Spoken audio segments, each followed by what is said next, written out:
ಪ್ರಚಲಿತ ಘಟನೆಗಳು.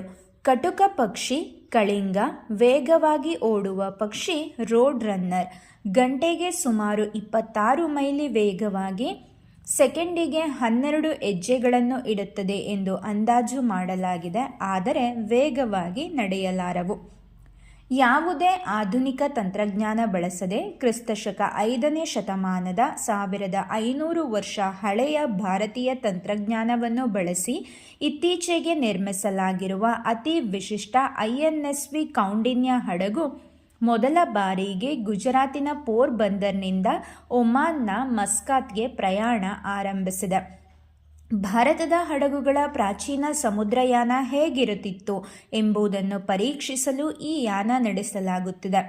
ಈ ಹಡಗಿಗೆ ಎಂಜಿನ್ ಇಲ್ಲ, ಲೋಹಗಳು ಮತ್ತು ಆಧುನಿಕ ಯಂತ್ರ ಬಳಸಲಾಗಿಲ್ಲ. ಸಂಪೂರ್ಣ ಗಾಳಿ ಶಕ್ತಿಯಿಂದ ಸಾಗುವ ಈ ಹಡಗನ್ನು 1500 ವರ್ಷ ಹಳೆಯ ಪ್ರಾಚೀನ ಭಾರತೀಯ ತಂತ್ರಜ್ಞಾನವನ್ನು ಬಳಸಿ ತಯಾರಿಸಿರುವುದು ವಿಶೇಷ. INSV ಕೌಂಡಿನ್ಯ ಕ್ರಿಸ್ತಪೂರ್ವ 5ನೇ ಶತಮಾನದಲ್ಲಿ ಭಾರತೀಯ ನೌಕಾ ವಲಯದಲ್ಲಿ ಬಳಸುತ್ತಿದ್ದ ಕ್ರಮಗಳನ್ನು ಅನುಸರಿಸಿ ಇದನ್ನು ಸಿದ್ಧಪಡಿಸಲಾಗಿದೆ. ಅಜಂತಾ ಗುಹೆಗಳ ಮೇಲಿನ ನೌಕೆಗಳ ಚಿತ್ರ, ಪ್ರಾಚೀನ ಭಾರತೀಯ ಗ್ರಂಥಗಳು ಮತ್ತು ವಿದೇಶಿ ಪ್ರವಾಸಿಗರ ವಿವರಣೆಗಳನ್ನು ಅಧ್ಯಯನ ಮಾಡಿ ಈ ಹಡಗನ್ನು ನಿರ್ಮಿಸಲಾಗಿದೆ. ಕಬ್ಬಿಣವನ್ನು ಬಳಸದೆ ಕೇವಲ ಮರದ ಹಲಗೆಗಳನ್ನು ತೆಂಗಿನ ನಾರಿನ ಮೂಲಕ ಜೋಡಿಸಲಾಗಿದೆ. ಹೀಗಾಗಿ ಇದನ್ನು ಹೊಲಿದ ಹಡಗು ಎನ್ನುತ್ತಾರೆ. ನೀರು ಒಳಗೆ ಬರದಂತೆ ನೈಸರ್ಗಿಕ ರಾಳ, ಹತ್ತಿ ಮತ್ತು ತೈಲಗಳನ್ನು ಬಳಸಲಾಗಿದೆ.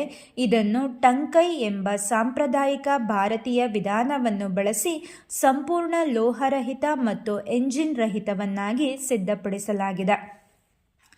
ಈ ವಿಶೇಷ ಹಡಗು ಸುಮಾರು 19.6 ಮೀಟರ್ ಉದ್ದ, 6.5 ಮೀಟರ್ ಅಗಲ ಮತ್ತು 3.33 ಮೀಟರ್ ಆಳವಿದೆ. ಇದರಲ್ಲಿ 15 ಜನ ನಾವಿಕರು ಪ್ರಯಾಣ ಮಾಡಬಹುದು. ಹಡಗಿನ ಮೂಲ ಆಕೃತಿಯನ್ನು ಮೊದಲು ನಿರ್ಮಿಸಿ ಹಲಗೆಗಳನ್ನು ನಂತರ ಜೋಡಿಸಲಾಗಿದೆ. ಇದರಿಂದಾಗಿ ಹಡಗು ಒತ್ತಡದಲ್ಲಿ ಮುರಿಯುವ ಬದಲು ಬಲವಾದ ಅಲೆಗಳನ್ನು ಹೀರಿಕೊಳ್ಳಲು ಸಹಾಯ ಮಾಡುತ್ತದೆ. ಸಂಸ್ಕೃತಿ ಸಚಿವಾಲಯ, ಭಾರತೀಯ ನೌಕಾಪಡೆ ಮತ್ತು ಹೋದಿ ಇನ್ನೋವೇಷನ್ಸ್ ಕಂಪನಿಯ ಸಹಯೋಗದಲ್ಲಿ 2023 ಜುಲೈನಲ್ಲಿ ಈ ಯೋಜನೆ ಆರಂಭವಾಯಿತು. ಬಾಬು ಶಂಕರನ್ ನೇತೃತ್ವದ ಕೇರಳದ ಕುಶಲಕರ್ಮಿಗಳ ತಂಡ ಕೈಯಲ್ಲೇ ಈ ಹಡಗನ್ನು ನಿರ್ಮಿಸಿತು. ಯಾವುದೇ ನೀಲನಕ್ಷೆಗಳು ಇಲ್ಲದ ಕಾರಣ ಭಾರತೀಯ ನೌಕಾಪಡೆ ಒದಗಿಸಿದ ಪ್ರಾಚೀನ ಚಿತ್ರಗಳನ್ನು ಅನುಸರಿಸಿ ವಿನ್ಯಾಸ ಮಾಡಲಾಯಿತು. ಸುರಕ್ಷತೆ ಮತ್ತು ಸ್ಥಿರತೆಯ